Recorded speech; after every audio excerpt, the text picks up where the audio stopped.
Halo semuanya, Assalamualaikum warahmatullahi wabarakatuh.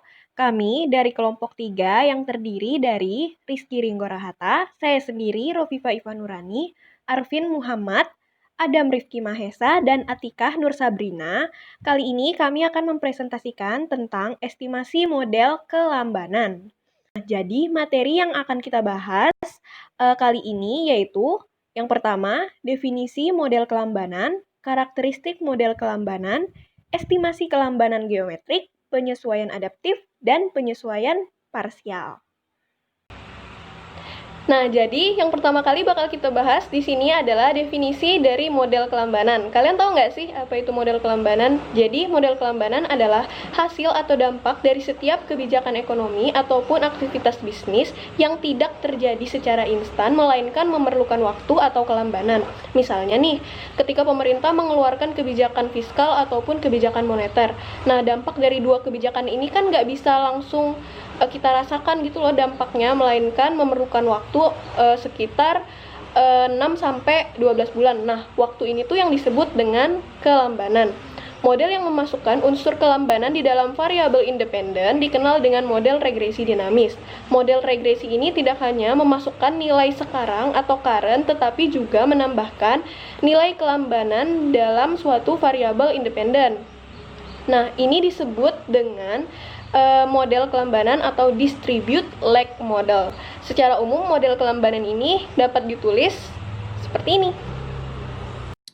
Karakteristik estimasi model kelambanan. Pada model ini diasumsikan bahwa variabel gangguan mempunyai distribusi normal independen terhadap nilai X yang tidak mengandung suatu unsur ataupun autokorelasi. Yang dimana model kelambanan ini dibagi menjadi dua, yaitu yang pertama model kelambanan tidak terbatas dan model kelambanan terbatas. Pada model regresi ini memuat variabel tak bebas yang dipengaruhi oleh variabel bebas pada waktu T, yang serta dipengaruhi juga oleh variabel bebas pada waktu T-1, T-2, dan seterusnya yang disebut dengan model dinamis atau distribusi lag. Sebab dengan itu pengaruh dari suatu atau beberapa variabel bebas X terhadap variabel tak bebas. Oke, di sini saya akan menjelaskan tentang estimasi kelambanan geometrik. Apa itu estimasi kelambanan geometrik? Dalam prakteknya, untuk menjelaskan struktur kelambanan digunakan kelambanan median-median lag, median dan kelambanan rata-rata mean lag. Median rata-rata ini merupakan ukuran kecepatan perubahan Y terhadap perubahan X. Di sini saya akan menjelaskan dua materi, yaitu median lag dan mean lag.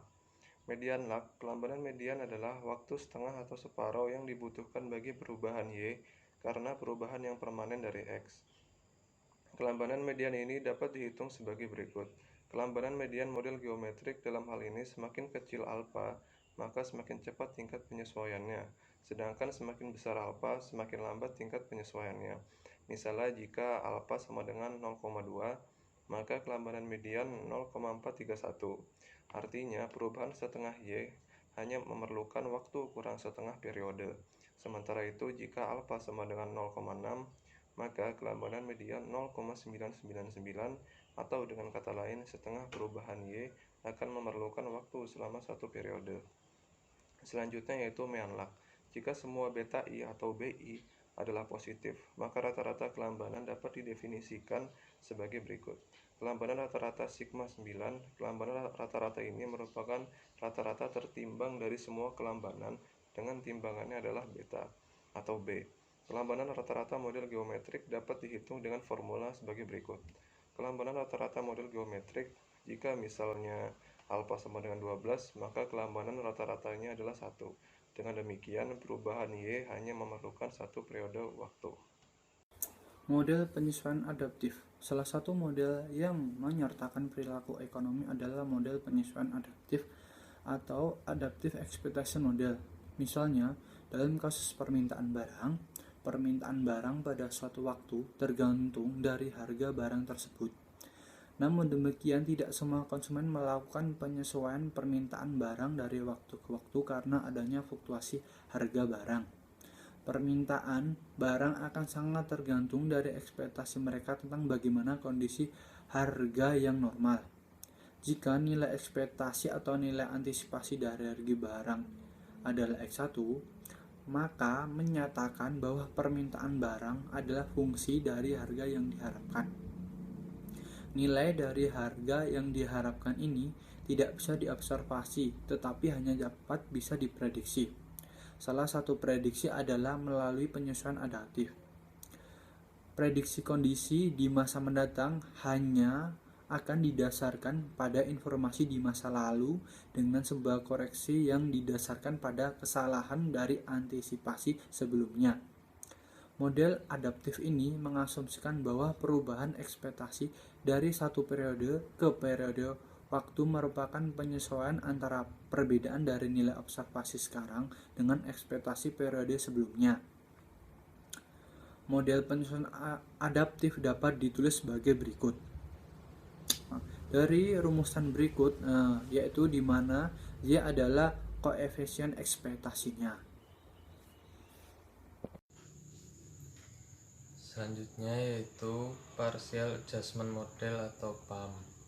Selain dengan model penyesuaian adaptif, teori yang bisa menjelaskan tentang kelambanan geometrik adalah model penyesuaian persediaan atau stok, atau model penyesuaian parsial atau Partial Adjustment Model yang disingkat PAM. Contoh model PAM yang dibahas di sini adalah bagaimana sebuah perusahaan dalam menyesuaikan tingkat persediaan barangnya. Perusahaan yang tidak mempunyai tingkat persediaan yang optimal akan menghadapi dua kendala. Pertama yaitu jika perusahaan mempunyai terlalu banyak persediaan atau terlalu sedikit persediaan sehingga akan mempengaruhi keuntungan yang diperoleh.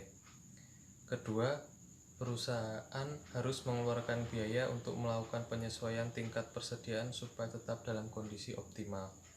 Untuk menjelaskan berapa tingkat optimal persediaan perusahaan, misalkan kita mempunyai model sederhana optimal persediaan sebagai berikut, yaitu YT sama dengan beta 0 plus beta 1 XT plus ET, di mana YT sama dengan persediaan optimal atau keseimbangan, X sama dengan tingkat penjualan. Model sederhana tersebut menjelaskan bahwa persediaan optimal hanya dipengaruhi oleh tingkat penjualan. Nilai dari persediaan optimal YT tidak bisa diobservasi dengan diprediksi. Salah satu prediksi adalah melalui penyesuaian persediaan atau Partial Adjustment Model. Jika YT adalah persediaan optimal pada periode T dan YT adalah nilai aktual persediaan, maka model penyesuaian persediaan atau PAM dapat dijelaskan sebagai berikut, yaitu YT min 1 sama dengan delta YT min 1, di mana delta adalah koefisien penyesuaian besarnya, delta lebih besar dari 0 dan kurang dari 1, YT min 1 sama dengan perubahan persediaan aktual, YT min 1 sama dengan perubahan persediaan yang diinginkan. Persamaan di atas menyatakan bahwa perubahan persediaan aktual pada periode T sebesar delta dari perubahan persediaan yang diinginkan pada periode tersebut.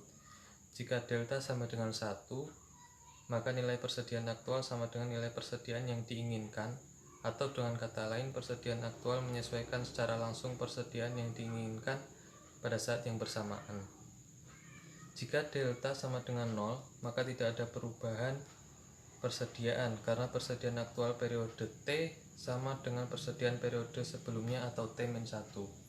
Pada umumnya nilai delta akan terletak pada nilai 0 dan 1 karena penyesuaian persediaan menuju tingkat keseimbangan tidaklah sempurna. Oleh karena itu, model penyesuaian ini disebut model penyesuaian parsial atau Partial Adjustment Model. Model PAM dalam persamaan tersebut sama seperti persamaan model penyesuaian. Sama seperti persamaan model penyesuaian adaptif dalam hal model autoregresif. Tetapi model PAM berbeda dalam hal residualnya. Walaupun tampak sama, model penyesuaian adaptif didasarkan pada ketidakpastian di masa mendatang, sementara model PAM terjadi karena adanya rigiditas teknologi maupun kelembagaan. Dan dalam hal koefisien penyesuaian, keduanya tidak berbeda. Koefisien penyesuaian Y dalam model adaptif dapat juga diartikan sebagai koefisien penyesuaian persediaan delta. Nah, jadi itu tadi presentasi dari kelompok kami. Apabila ada pertanyaan, kalian bisa ajukan di kolom komentar. Kurang dan lebihnya kami mohon maaf. Wassalamualaikum warahmatullahi wabarakatuh.